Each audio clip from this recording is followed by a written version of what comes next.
Bonjour. Hein? Quoi, mes poils? Mais non, les spectateurs ne sont pas des êtres primitifs qui se basent sur les apparences pour juger du fond. N'est-ce pas? Revenons à l'objet de cette vidéo. Je vous propose la chose suivante. Prenez 12 heures de votre vie, chez vous, pour lever le pied, pour prendre du recul. 12 heures consacrées à la prise de conscience de plusieurs éléments. Le premier élément est comprendre la société dans laquelle on vit. La société actuelle est basée sur la monnaie. Mais combien d'entre nous connaissent les rouages de l'économie? Nous avons tous oublié un élément capital. Pour avoir de la valeur, la monnaie doit être rare. Et pour être rare, tout le monde ne doit pas en avoir. C'est injuste, surtout quand tout le monde mérite de vivre décemment. Et on a beau vouloir une répartition plus équitable, c'est impossible. Parce que l'inflation générée par ces afflux de monnaie recrée immanquablement des inégalités. Depuis des milliers d'années, l'humanité a expérimenté plein de méthodes, du capitalisme le plus sauvage au communisme le plus totalitaire. Rien n'a fonctionné correctement.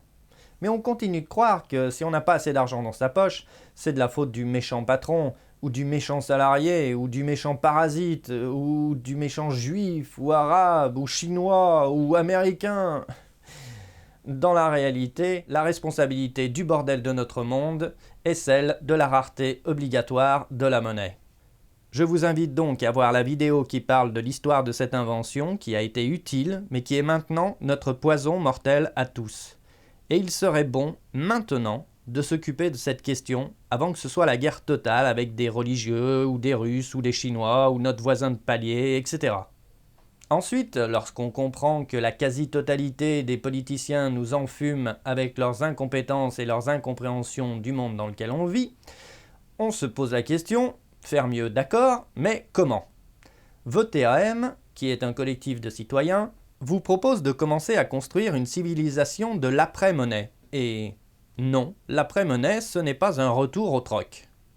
Pour les détails de à quoi pourrait ressembler une civilisation AM, une deuxième vidéo explicative est disponible sur notre site internet. Évidemment, certains nous diront faire une société basée sur autre chose, ça n'a jamais marché, c'est utopique. Mais l'utopie actuellement, c'est surtout de croire que nous et nos enfants avons un avenir serein. La pollution dans le monde s'accélère, à cause entre autres de la croissance économique imposée par l'utilisation de la monnaie. Les retraites par capitalisation ou par répartition ne fonctionnent plus, et la solution des gouvernements pour sauver les retraites, c'est qu'il n'y ait plus de retraite. La répartition du travail est impossible, car chacun veut la monnaie dans sa poche et pas celle du voisin. Alors l'utopie, elle est où? Après la faillite du système communiste, on assiste à la faillite du système capitaliste, car il arrive à saturation. Certains diront que c'est l'humain qui fait que tout est pourri. Ils ont en partie raison. Si nos écoles ne créent qu'une majorité d'abrutis, il est normal de se retrouver avec une société d'abrutis. Tout le monde vit dans une société monétaire, mais combien d'entre nous ont fait des études économiques? Et ces études économiques, il faut encore qu'elles soient complètes. Lorsqu'on oublie de dire aux étudiants que la monnaie doit être rare, que vaut cette éducation économique? Pareil pour la philosophie. Ces matières sont étudiées de plus en plus tardivement dans le cursus des études, quand elles sont étudiées. Et pourquoi cela? Pour fabriquer des crétins bien dociles, qui n'ont évidemment pas conscience de ne rien comprendre à l'économie, de ne rien comprendre au traitement de l'information par le cerveau, de croire que l'unique philosophie de vie à suivre est de consommer, d'acheter le dernier gadget à la mode pour obtenir la satisfaction, le bonheur, un bonheur qui finira à la poubelle, en déchets. Nous vous proposons donc de prendre un choc constructif.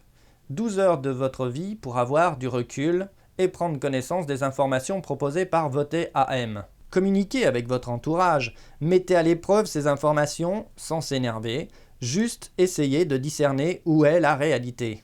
Si après ces 12 heures vous pensez qu'une solution équitable est toujours possible dans une société qui utilise de la monnaie, que si tous les politiciens du monde, de droite, de gauche, d'extrême droite, d'extrême gauche, du centre, les religieux, les écologistes, ont échoué à faire un monde meilleur, ce n'est pas de leur faute, c'est de la faute des méchants d'en face.